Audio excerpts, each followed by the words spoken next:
ঈদ মোবারক। প্রিয় দেশবাসী, আসসালামু আলাইকুম।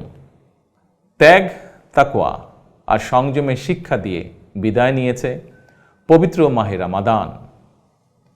মাসব্যাপী সিয়াম সাধনার পর মুসলিম উম্মার বিশ্বজনীন ঐক্য, সংহতি, সহমর্মিতা এবং অনাবিল আনন্দের বার্তা নিয়ে এলো পবিত্র ঈদ উল ফিতর।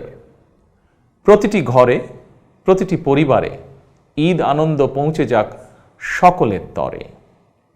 আসুন আমরা রমাদানের আদর্শে উদ্বুদ্ধ হয়ে একে অপরের সঙ্গে পবিত্র ঈদ আনন্দ ভাগাভাগি করে নেই। ওদের স্বপ্ন পূরণে পাশে থাকতে পেরে আমরা গর্বিত।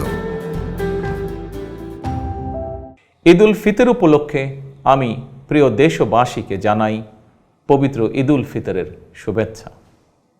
বাংলাদেশ সহ বিশ্ব মুসলিম উম্মার প্রতি জানাই আন্তরিক অভিনন্দন ও মোবারকবাদ। ঈদ মোবারক। আল্লাহ হাফেজ।